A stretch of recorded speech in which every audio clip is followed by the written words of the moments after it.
We might still have a U.S.-Iran meeting. Maybe it's a camouflage, but that's true. He's coming on a bilateral visit. Even that is better than the silence that was pervading Islamabad. So at least there would be some talks. Maybe he needs to discuss something in a face-to-face meeting.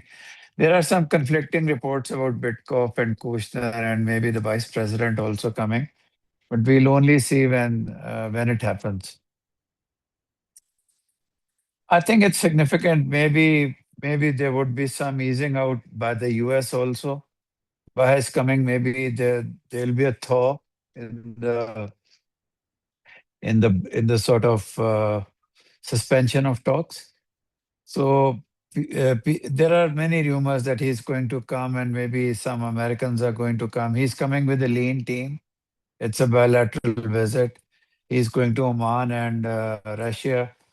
I'm thinking he's going to Oman to sort of assuage Oman's sort of tiff, because Oman was not a mediator, whereas Oman had always positioned itself as a mediator with anything related to Iran, and maybe he'll go there and then to Moscow to tell the Americans that the world might not be as unipolar as they think.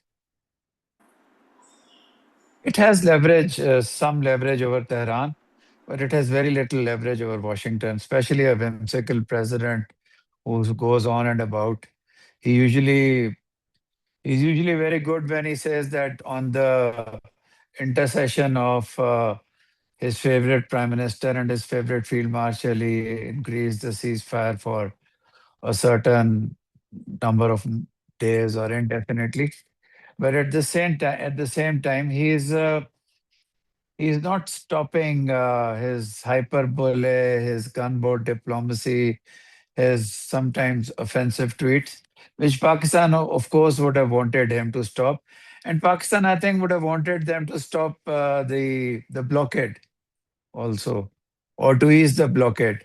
So Pakistan has very little influence on that. And actually, there's a propaganda campaign going on that Iran feels that Pakistan does not have enough influence over Washington to be a mediator. Although that's a whole long debate, but that's also taking place. To a certain extent, yes, because they can't communicate easily. The supreme leader is ill. He's injured. He can't communicate. Then the other elements of Iran's political structure can't even communicate well, because they don't want to give electronic signals to the Israelis to attack them. So they are using medieval means of communication, which is not easy. If you can't get in the same room to talk, how can you come to a decision? So Iran is suffering because of their fear that the next year of the I mean, why fear the reality? So if Mujtaba Khamenei is also badly injured, that means they tried to assassinate him also. So which means that Iran's fears and paranoia and sometimes their hesitation to come to talks directly is also because of events that they have gone through. I think the US is used to gunboat diplomacy, so it could very well be pressurizing Iran to come to the table and to come to an agreement quickly. That could be one. The other could be Iran's worst fear, which is that they're using the Pakistan talks to prepare themselves with overwhelming force to attack Iran. So, as you rightly pointed out, this does bode well for talks. When one side is fearful for its life and another attack, and then the Iranians were very miffed at the last round of talks also, because uh, they thought that a broad framework was almost reachable. And then, due to various calls to Washington and maybe Tel Aviv by the American vice president, he just took off. He was not offensive, but he could not sign a broad framework which Pakistan had prepared. The same framework is on the table right now. It's Pakistan prepared. It has broad agreement principles, and then a 2 to 3 month time frame to look at the smaller things. So that's the whole thing, and I think that should not be difficult uh, to agree to. But then the posturing, the aggression, and I think mainly the US side is more to blame for this. Yes, I think the Iranians are very good negotiators. So I think there was this element of the women in Iran being pardoned who were up for a death sentence. So the US is probably happy about it. Then there were many Iranian vessels that were allowed to go through the blockade. So I think some sort of confidence building measures are taking place. I don't think so because they have occupied part of southern Lebanon. They are killing civilians. They are bombarding them. They have killed a journalist by design. I think she never posed a threat. She was not Hezbollah, but because she was open in her views, they killed her deliberately. They assassinated a journalist and her companion, I think, or a fellow journalist. So this is an inhuman regime. And when you're occupying land and you're bombarding, the ceasefire is meaningless. Yes, you can make a lot of noise about it and say this is a confidence building measure. In fact, it is not. They can go towards an off ramp now. It's very difficult. They can go towards an off ramp. They can tell Pakistan we are both ready to sign the broad framework agreement, and then we'll go from there. But sort of the Iranian foreign minister going to Oman and then to Russia, it tells you that they are not here just for the talks with the Americans. So if the talks with the Americans take place on the side, or if they convey to Pakistan something which they can convey to Witkoff or Kushner, I'm assuming that the vice president won't come. There are conflicting signals. If the Iranian Speaker of the Assembly is not coming, then his protocol rank is equal to the Vice President. So it means that the Vice President, but the Americans might let go of protocol. There were even signs that President Trump was contemplating to come. So one is uncertain. So it's a good sign this coming by the Iranian Foreign Minister first to Pakistan. But we should be very cautious in raising our hopes once again. And until the Americans come during the night or they start off, and then we can have a small sidelines meeting between them with maybe Pakistan being in the middle room. I hope they talk directly though. Uh, until that happens, it's a bilateral visit. But these things, when they happen, usually they have some agreements between all three states which we don't know about, which the officialdom knows about. So it might well be the case that an American delegation is preparing to fly from Washington. Our position is very difficult because we were much more than a mediator. A mediator usually doesn't draft memos or draft agreements or draft papers. Usually they bring a conducive environment, let the two sides do everything. Pakistan went far beyond that.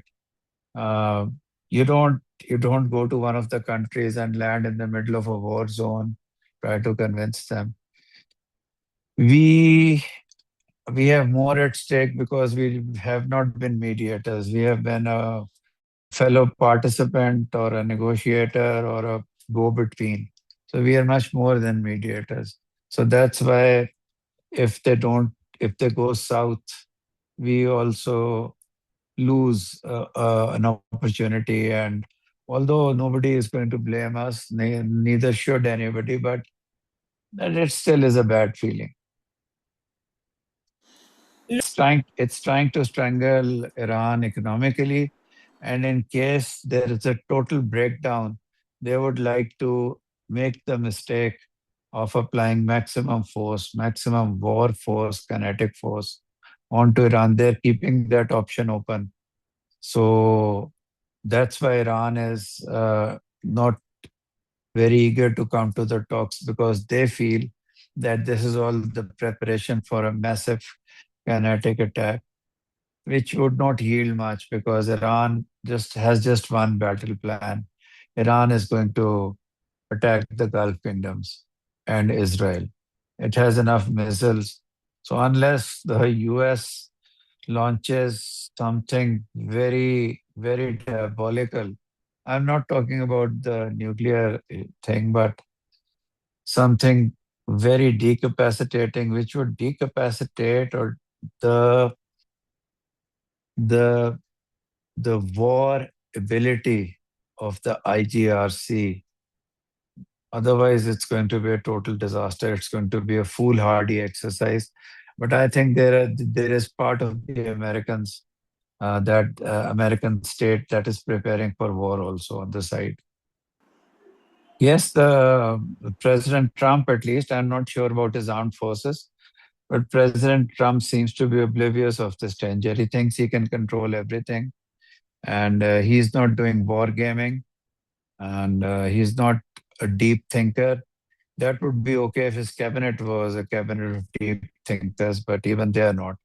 So they don't look deeply into problems and issues.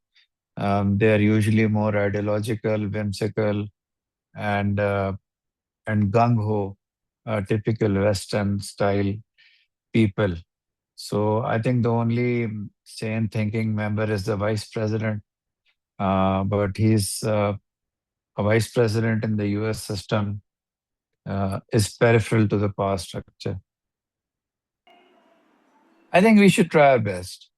We should ask him, we should talk to him privately. I mean, not these long delegations, but Pakistan's top leadership should talk to him, have long talks with him, try to convince him that formal talks with the US are important. But if they're not willing to do it in this visit, then we should be tolerant of it, but we shouldn't change anything. We should be very enthusiastic, whatever the people think about it. We've gone too far along to now pull back and become a messenger or a typical mediator. We've gone the whole hog. We should explore it and hope for the best. No, I don't, because he's going to change his date again. For the US president and for the Chinese, adding 2 weeks to the visit is of no consequence. This president doesn't think of his visits abroad. I think we are just reading too much into this. He'll just take it to the beginning of June. But Russia is benefiting. China is dipping into its strategic reserves. China is being affected. China doesn't like the principle of blockade by the US. Neither does it like the principle of blockade by Iran. It doesn't like blockade of the seas. So China is peripherally affected. Russia is happy. It will take another 3, 4 months for China to be really affected. And China has taken a peripheral role. All these cock and bull stories about China assuming central role in this is just that cock and bull. China is keeping its distance from the conflict.